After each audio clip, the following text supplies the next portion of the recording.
Assalamu alaikum friends, welcome back to my channel Sohanur. আমি Sohana and you also can call me a budget travel girl. আমার budget challenging ব্লগের প্রথম ব্লগটি আজকে আমি শুরু করতে যাচ্ছি ঢাকা ইউনিভার্সিটি এরিয়া থেকে। সো চলেন ঘুরে দেখা যাক ঢাকা ইউনিভার্সিটি পুরোটা। হেঁটে হেঁটেই চলে এসেছি ঢাকা ইউনিভার্সিটির এরিয়াতে। যেহেতু হচ্ছে বাজেট ট্রাভেল, তো সেই ক্ষেত্রে যেখানে যেখানে হচ্ছে মানি সেভ করা যায় আমি সেটাই করেছি। বাসা থেকে আমি হেঁটে হেঁটেই ঢাকা ইউনিভার্সিটির এরিয়াতে চলে এসেছি। এই জায়গাটা শুধু ইউনিভার্সিটি না, এটা অনেক স্টুডেন্টের স্বপ্ন। আমি ঢাকার মধ্যে সবচাইতে আইকনিক জায়গাগুলোর মধ্যে একটি এক্সপ্লোর করতে এসেছি। তো এই তো আমি চলে এসেছি ঢাকা ইউনিভার্সিটিতে। আজকের ট্রাভেল বাজেটের আমার প্রথম বাজেট হচ্ছে মাত্র 100 টাকা। আর এই 100 টাকা দিয়ে হচ্ছে আমি পুরো ঢাকা ইউনিভার্সিটি ঘুরবো অ্যান্ড এখানে খাবো অ্যান্ড দেখি এই 100 টাকা দিয়ে আমি কত দূর যেতে পারি। আজকে এই 100 টাকার বাইরে আমি 1 টাকাও খরচ করব না। তো অনেকেই ভাবে হচ্ছে ট্রাভেল করলে অনেক টাকা লাগে বা ট্রাভেল করতে অনেক টাকা পয়সা খরচ হয়। তো আমি দেখতে চাই আসলে কি হচ্ছে এত টাকা লাগে কিনা ঘোরাফেরা করার জন্য। সো প্রত্যেকটা ভিডিও আমি আপনাদের সাথে শেয়ার করব কতটুকু কোন জায়গায় আমার কতটুকু খরচ হচ্ছে এন্ড আমি কতটুকু খরচ করছি। সো পুরো ভিডিওটাতে আমার সাথে থাকেন। ঢাকা ইউনিভার্সিটি এরিয়াটা ঢাকার মধ্যে সবচেয়ে সুন্দর জায়গাগুলোর মধ্যে একটি। তো এখানে ঢাকার আলাদা একটা কালচার তৈরি করে। এখানে স্টুডেন্ট, বই, চা, আড্ডা ঘিরে রয়েছে অনেক কিছু। তো আজকে চলেন ঘুরে দেখি ঢাকা ইউনিভার্সিটির ছোট ছোট কিছু জায়গা এন্ড এখানে আসলে আপনারা অল্প টাকায়ও কিভাবে কতটুকু কি জিনিস খেতে পারেন সেটা আপনাদের সাথে শেয়ার করছি। যেহেতু হচ্ছে আমি ট্রাভেল ব্লগ করছি, তো ট্রাভেল ব্লগের প্রথম শর্তই হচ্ছে আমাকে কম দামে ভালো জিনিস খেতে হবে বা কম দামে ভালো জায়গায় যেতে হবে বা হচ্ছে কম বাজেটে ভালো ভালো জিনিস করতে হবে। সো ঢাকা ইউনিভার্সিটির সবচেয়ে ফেমাস ক্যান্টিন মধুর ক্যান্টিন। তো এখন যাবো মধুর ক্যান্টিনে, সেখানে হচ্ছে যে দেখবো যে আমি অল্প বাজেটে কোনো কিছু খেতে পারি না অ্যান্ড যদি খেতে পারি সেটা অবশ্যই আপনাদের সাথে শেয়ার করবো। চলুন এখন শুনে নেওয়া যাক মধুর ক্যান্টিনটা নামকরণ কিভাবে হয়েছে। মধুর ক্যান্টিনের নাম এসেছে এর মালিক মধুসূদন দে থেকে। এটা শুধু ক্যান্টিন না, বাংলাদেশের রাজনৈতিক ইতিহাসের গুরুত্বপূর্ণ জায়গা। বেশ কিছু ঐতিহাসিক ঘটনার সাক্ষী হয়ে আছে এই মধুর ক্যান্টিন। 1952 সালের ল্যাঙ্গুয়েজ মুভমেন্টের পরিকল্পনা, 1969 সালের গণঅভ্যুত্থানের আলোচনা, 1971 সালে বাংলাদেশ লিবারেশন ওয়ারের আগে ছাত্রদের সংগঠিত হওয়ার জায়গা ছিল এই মধুর ক্যান্টিন। 1971 সালে পাকিস্তানি বাহিনী মধুদা ও তার পরিবারকে হত্যা করে। তাই এই জায়গা শুধু আড্ডার না, এটা সংগ্রাম, সাহস ও আত্মত্যাগের প্রতীক।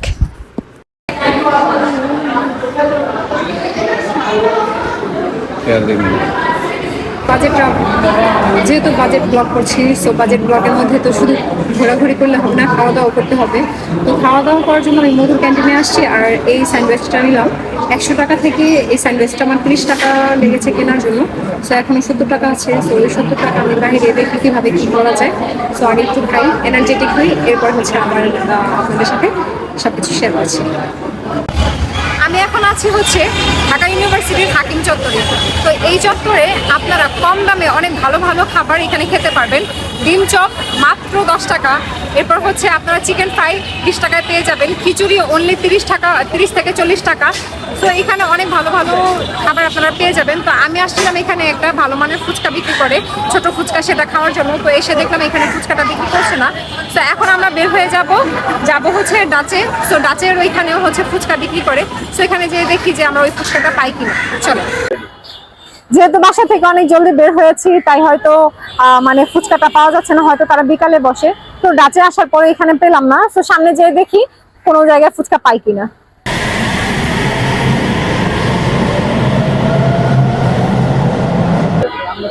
আমি এখন আসছি হচ্ছে একটা ফুচকা খাওয়ার জন্য। ফুচকাটার দাম এক প্লেট 40 টাকা। সো দেখা যাক যে ফুচকাটার টেস্ট কেমন।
অনেক ঝাল হয়েছে।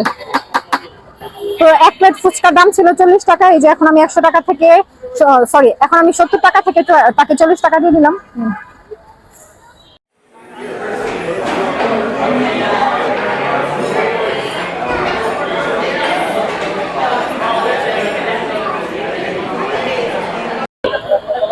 পিএসসি আসছে আর চা খাবো না, সেটা কি হয়?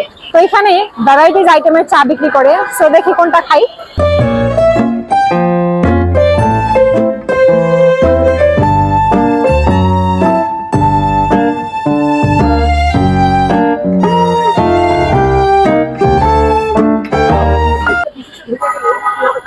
এখানে আমি নিয়ে নিয়েছি তেঁতুল চা, এখন এটা খাবো।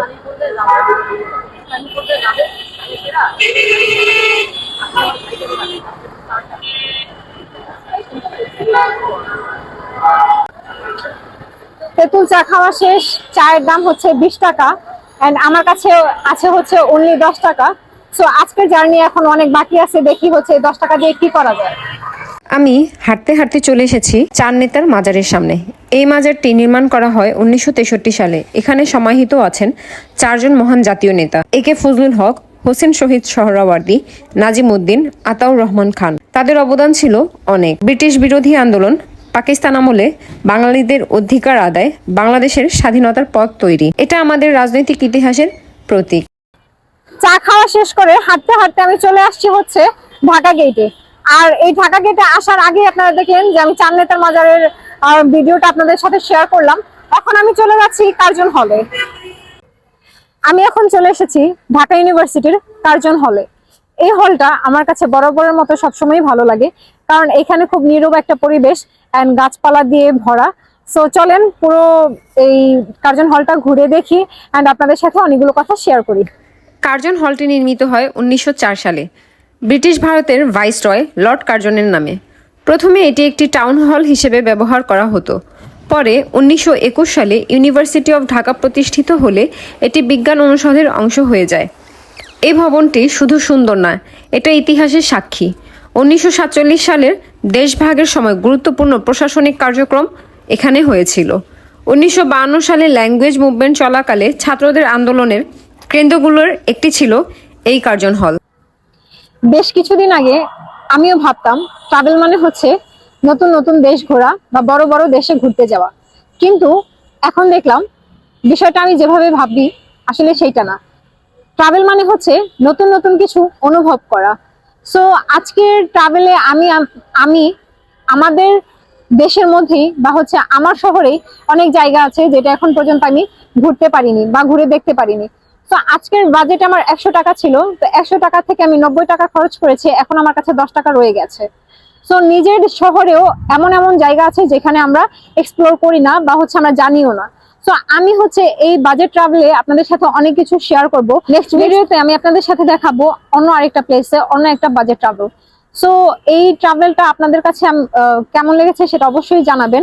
এন্ড আমি চেষ্টা করেছি ছোট ছোট মুহূর্তগুলো আপনাদের সাথে শেয়ার করার। সো হোপফুলি আজকের ভিডিওটা আপনাদের কাছে ভালো লেগেছে। যদি ভালো লেগে থাকে তাহলে আমার ভিডিওতে একটা লাইক করে যান। আপনারা আমার কমেন্ট বক্সে জানাতে পারেন নেক্সট ভিডিওটা আমি কোথায় করব এন্ড বাজেটটা কত থাকবে। সো এত পর্যন্ত সবাই ভালো থাকেন, সুস্থ থাকেন। আল্লাহ হাফেজ।